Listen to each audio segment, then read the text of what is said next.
আসসালামু আলাইকুম। রাসূল সাল্লাল্লাহু আলাইহি সাল্লাম বলেন, তোমাদের কেউ যেন মৃত্যুর আকাঙ্ক্ষা না করে, কারণ সে যদি নেককার হয় তাহলে তার নেক কাজের পরিমাণ বেড়ে যাবে, আর যদি সে গুনাহগার হয় তাহলে সে তার কৃত পাপের সংশোধনের সুযোগ পাবে। মুসলিমের বর্ণনায় আছে, আবু হুরায়রা রাদিয়াল্লাহু তাআলা থেকে বর্ণিত, রাসূল সাল্লাল্লাহু আলাইহি সাল্লাম বলেছেন, তোমাদের কেউ যেন মৃত্যুর আকাঙ্ক্ষা না করে, আর মৃত্যু আসার আগেই যেন তার জন্য দোয়া না করে, কারণ মানুষ যখন মারা যায় তখন তার আমলও বন্ধ হয়ে যায়। মুমিনের জীবনকাল বৃদ্ধি পেলে তাতে কল্যাণই বৃদ্ধি পেয়ে থাকে। রাসূল সাল্লাল্লাহু আলাইহি সাল্লাম আরও ইরশাদ করেন, তোমাদের কেউ যেন কষ্টে পতিত হওয়ার কারণে মৃত্যুর আকাঙ্ক্ষা না করে।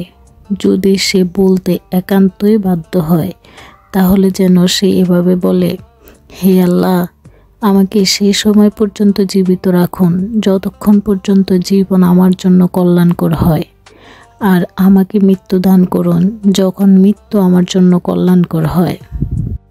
হযরত কায়েস ইবনে আবু হাজম রাদিয়াল্লাহু তাআলা থেকে বর্ণিত, তিনি বলেন, আমরা খাব্বাব ইবনে আরত রাদিয়াল্লাহু তাআলা থেকে রোগী দেখতে গিয়ে তার ঘরে প্রবেশ করেছিলাম। তিনি তার শরীরে 7টি দাগ লাগিয়েছেন। তারপর তিনি বলেন, আমাদের সঙ্গীদের যারা ইতিপূর্বে মৃত্যুবরণ করেছেন তারা চলে গিয়েছেন, দুনিয়া তাদের ক্ষতিগ্রস্ত করতে পারেনি। পক্ষান্তরে আমরা এমন বস্তুর সাথে জড়িয়ে পড়েছি এবং অর্জন করেছি যার সংরক্ষণের স্থান মাটি ব্যতীত আর কোথাও নেই। নবী করিম সাল্লাল্লাহু আলাইহি সাল্লাম যদি আমাদের মৃত্যুর জন্য দোয়া করতে নিষেধ না করতেন তাহলে আমি অবশ্যই তার জন্য দোয়াকারী হতাম। হযরত কায়েস রাদিয়াল্লাহু তাআলা থেকে বলেন, আমরা আবার তার কাছে গিয়ে দেখি তিনি তার একটি দেয়াল তৈরি করছেন। তখন বলেন, মুসলমান তার কৃত প্রতিটি কাজের বা খরচের জন্য প্রতিদান পায়, একমাত্র এই মাটিতে যা খরচ করা হয় তা ব্যতীত। সুবহানাল্লাহ।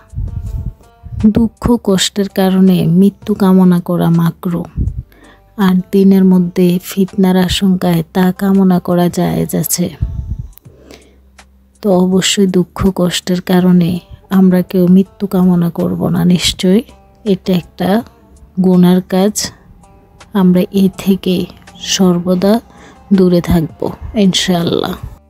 আল্লাহ যেন আমাদের সবাইকে ইসলামের পথে চলার তৌফিক দান করেন। আমিন।